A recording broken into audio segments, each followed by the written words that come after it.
मैंने पढ़ा, आपने श्रवण का नाम तो सुना ही होगा। श्रवण का नाम तो जानते हैं ना। आप श्रवण को तो जानते हैं, पर आप शायद श्रवण के माता पिता को नहीं जानते। आज हम आपको बताएंगे कि श्रवण के माता पिता कौन थे। श्रवण के माता पिता अयोध्यावासी थे। श्रवण के जो पिता थे ये एक साहूकार थे, सेठ। ब्याज से पैसे देते थे। किराने की दुकान थी। इनके घर पर एक महिला झाड़ू पोंछा करने आती थी। झाड़ू पोंछा, बर्तन। घटना अयोध्या की है। ये श्रवण के माता पिता हैं, जरा बहुत ध्यान से सुनिएगा। एक सेठ जी थे। सेठ जी के यहाँ एक स्त्री आती थी झाड़ू पोंछा करने, तो सेठ जी उस स्त्री को देखते रहते थे और वो स्त्री भी सेठ को देखती थी। दोनों एक दूसरे को देखे और दोनों में प्यार व्यार हो गया और दोनों जन रहने लगे साथ में।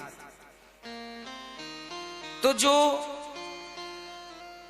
उस काम वाली बाई का जो पति था, उसे पता चला कि मेरी पत्नी फलाने सेठ के साथ रहने लग गई है, उसके संग ज्यादा समय व्यतीत करने लगी है और मेरी पत्नी अब संबंध भी उससे बनाती है।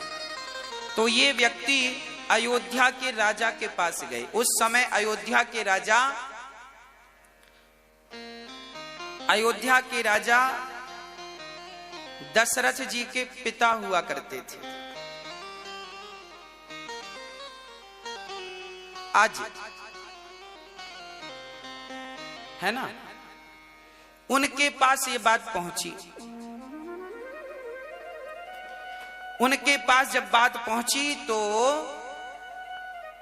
उन्होंने बुलाया, सेठ को बुलाया और बाई को बुलाया, यहां आओ। राजा ने कहा, क्यों, तुम इसके साथ रहती हो? सेठ से कहा, तुम इसको गलत निगाहों से देखते हो।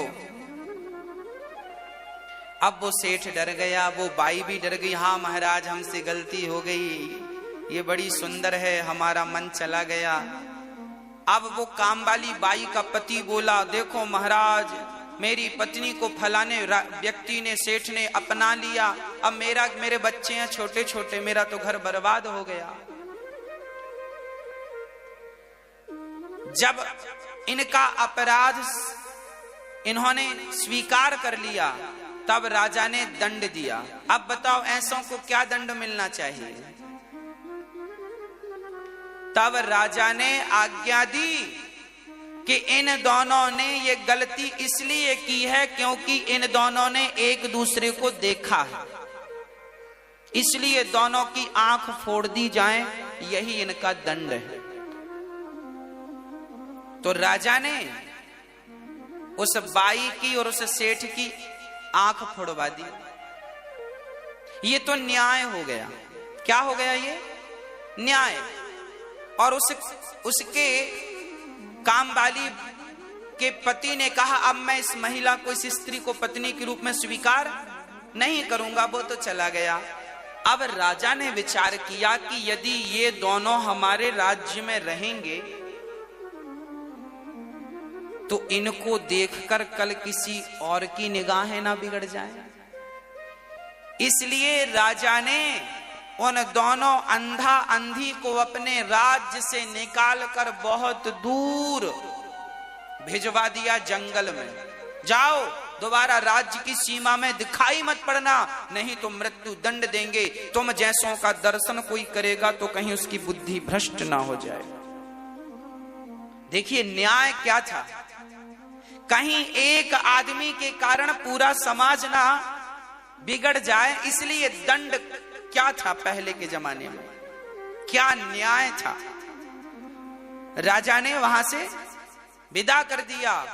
अब वो दोनों जंगल में रहने लगे, एक कुटिया बनाकर सरयू नदी के तट पर। चूंकि सरयू घाघरा के नाम से जानी जाती है। पहले तो जंगल में से वो नदी बह रही थी, वहां रहने लगे। अब सेठ और ये बाई दोनों का मन शुद्ध हो गया। इन्हें बड़ा पश्चाताप हुआ कि राम राम, हमने कितना बड़ा अपराध किया।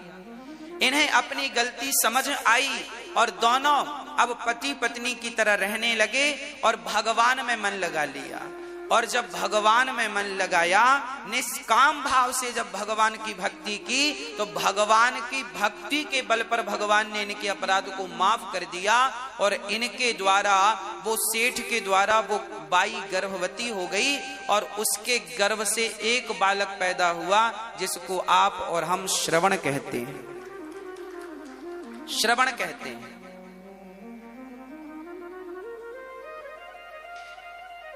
फिर श्रवण अपने माता पिता की सेवा करने लगे। श्रवण का विवाह हुआ तो श्रवण की पत्नी अपने अंधा अंधी को महेरी खवाया करती थी। महेरी जानते हैं? छाछ जानते हैं? छाछ, मही, मट्ठा, छाछ।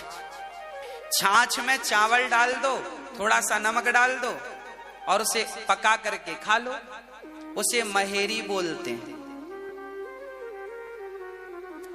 तो जो श्रवण की पत्नी थी, वो अपने अंधा अंधी को छाछ में चावल पका करके खवाती थी और अपने पति को दूध में चावल पकाकर, मतलब खीर खवाती थी। अच्छा, दोनों दिखने में एक से दिखते थे।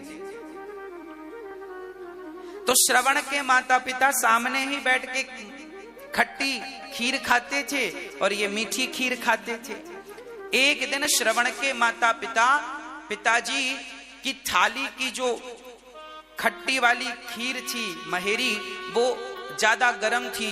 तो श्रवण ने पिता की थाली स्वयं ले ली और अपनी थाली पिता को दे दी। तो अब जब पिता ने खीर खाई तो पिता ने कहा, बेटा श्रवण, आज घर में कोई उत्सव है क्या? बोले, पिताजी उत्सव तो नहीं है। क्यों? बोले, आज घर में खीर क्यों बनी है? श्रवण ने कहा, पिताजी खीर तो रोज बनती है। ना बेटा, मैं तो आज पहली बार खीर खाया हूं। अब श्रवण ने पिता की थाली जब उठाकर चेहवा पे रखी तो खट्टी थी।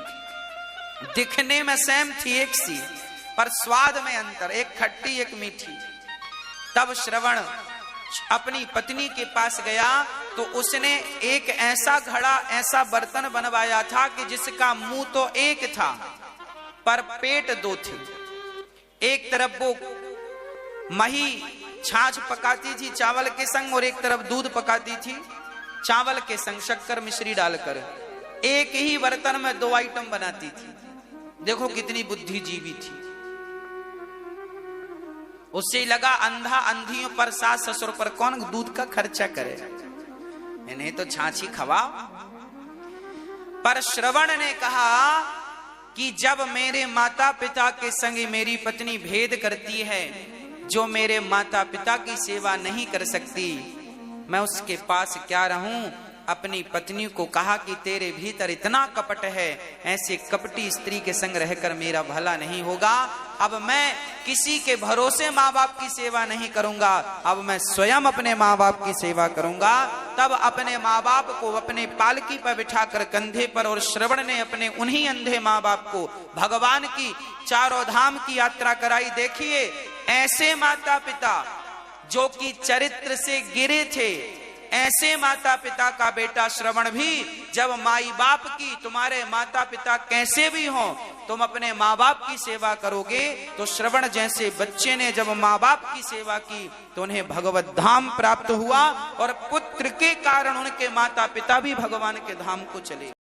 ऐसे वीडियो अगर आप लोग रोज़ाना देखना चाहते हैं तो इस चैनल को ज़रूर सब्सक्राइब कीजिएगा और वीडियो को लाइक, शेयर और कमेंट बॉक्स में राधे राधे गुरुजी अवश्य लिखिएगा दोस्तों। और कौन से डिस्ट्रिक्ट से, राज्य से आप लोग यह वीडियो देख रहे हैं वो भी कमेंट बॉक्स में आप लोग ज़रूर बताइएगा। मैं मिलता हूँ अगली वीडियो में।